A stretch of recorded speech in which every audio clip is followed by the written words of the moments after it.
Hey there. I want to talk to the woman who's made a decision but won't take action on it. Not because you're unsure or confused, and not because it's complicated. It's because you know that it will change how people relate to you, and you can see too clearly what it might cost. In essence, the decision is weighing on you not because of the choice you've made, but because the concerns you have about relational consequences. So if you know I'm talking to you, take a minute, have a seat.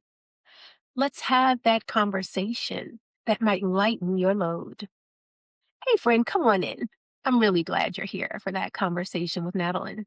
I'm Madeline, and I coach professional women who want more agency over how they live, lead, or work.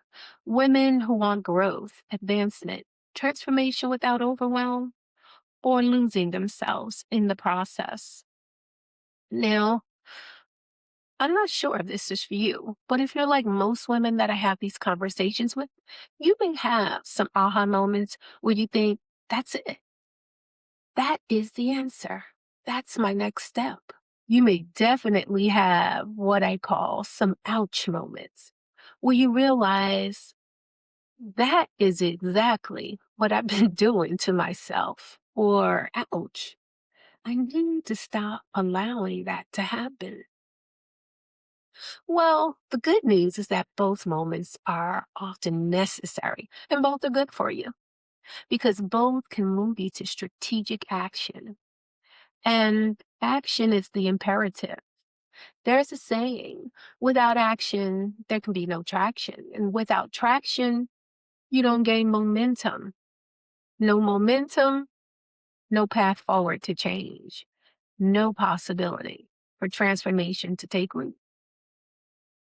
So, how does that work? Well, in the context of decisions, when you stop avoiding a decision, you interrupt that thing called delay. And when you interrupt delay, you regain direction. And when you regain direction, momentum and the path forward become possible again. So if you're open to having some aha moments and definitely some ouch moments today, and to gaining some tools you can use to set your intention and energy toward action, stay with me. So today, let's talk about why acting on a decision you've made feels heavy. Why it's not the choice, but the weighing of the relational consequences, the ripple effects. That's what you carry. I know so many women. I've worked with quite a few of them who delayed acting on decisions, delayed exercising choice for months, sometimes years. They've delayed leaving a role or relationship, delayed renegotiating a workload, setting a boundary, having the conversation, telling the truth. And when we sat with it long enough, it was never about not knowing. They knew. And that was the issue, that they knew.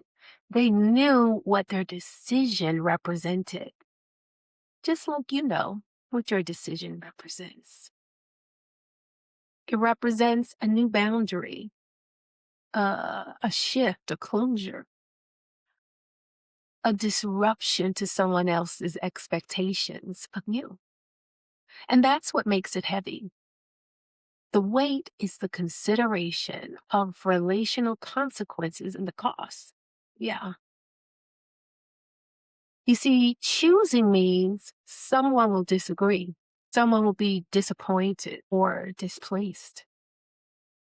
Someone may lose their access to your consistency. You may lose access to them. And your willingness to constantly weigh and be responsible for and to manage expectations and reactions. That's when heaviness comes from. This is not unlike a game of chess. Put yourself in the game for a minute. Visualize the chessboard. You know that every move changes the board. When you move one piece, it doesn't just affect that square. It affects what becomes exposed, what becomes vulnerable, what becomes possible, what becomes unavailable. And that's the decision making for women who carry relational weight. You're not just moving a piece, you're anticipating the ripple effect. And so you hesitate, not because you don't know the move, not because you don't know what will be affected by the shift. You do. And that's strategic intelligence. But when you try to manage every possibility on the board, you start over calculating, over analyzing to the point that you're not just hesitating anymore. You don't make a move. You know the move you want to make, but you delay. And all possibilities for the next step, they go on pause. It's interesting. Social psychology research shows that women are more likely to engage in what's called anticipatory relational thinking. And that means before making a move, you mentally rehearse how others will feel, respond, react, interpret, adjust.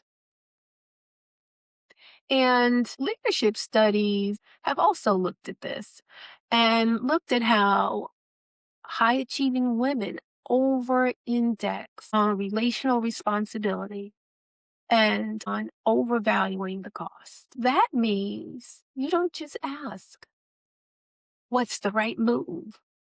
Or what's true for me? You ask, how do I make this move without destabilizing others? If I say or do this, what will it do to us? And honestly, that's not from a place of weakness, by the way. In fact, that's empathy. But over time, when this becomes your standard consideration for acting on decisions, it becomes conditioning. And that becomes exhausting because it's too much emotional forecasting. You're running simulations. If I say this, if I choose this, if I shift this, how will they react? Will I be seen differently? Will I lose proximity or approval? What's going to shift between us? And that creates decision fatigue because you've assigned yourself responsibility for reactions that were never yours to manage. You are trying to pre-solve other people's reactions. And I have to say it, decisions also feel heavy when the choice that is right for you risks how you're seen, who depends on you, or who benefits from your predictability. Your own inner system even resists, even if the decision is aligned. And that heaviness is the relational responsibility you're carrying, colliding with your identity. And here's the deeper truth. You're used to being rewarded for being reliable and predictable. So when you disrupt that, it somehow feels wrong or like betrayal, but it's neither. Deciding and choosing and acting on what serves and preserves you, that is a signal of your evolving agency. And if you're doing it for the first time, embrace it as growth. So let's focus on this truth. You are not indecisive or unclear. You're not wrong or betraying anyone. You're also not responsible for the reactions, expectations, inconvenience, or discomfort of others. As Mel Robbins says, let them. And once you see you've been trying to manage outcomes that are not yours to manage, don't try to unsee it. Stay grounded in clarity. Take the aha moment or the ouch moment, however it lands for you. So, before we close, I want to leave you with one question to consider, to reflect on. And I'm going to leave you with one action step.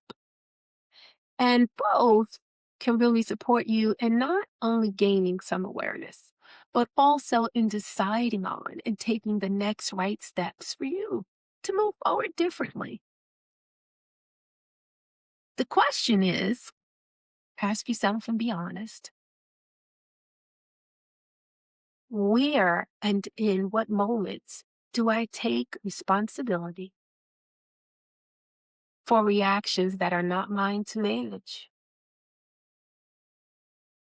Hmm, Don't leave any off the list, my friend. I'm wondering what's coming up for you right now. So, goal here is awareness. And next, here's your action step. Choose one decision you've been postponing taking action on. And before you analyze the pros and cons again, before you consider others before yourself, write this sentence. The part that feels risky is, and then I want you to fill it in by naming the relational consequence you're anticipating. Then ask yourself, is that mine to control or theirs to process?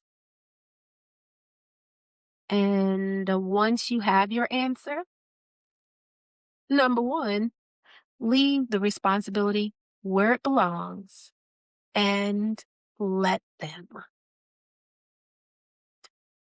Number two, take action on your decision from grounded authority. There is a wonderful lightness that comes when you let them and act on what aligns with your values and your path forward. So, my friend, that's it for today. If you haven't done so already, please like and subscribe. Take a peek at my links in the description. And remember, if you want, we can continue to unpack this in another conversation. I'm here every day, and I hope you'll continue to join me. And do me a favor, tell a friend, bring a friend along. All right?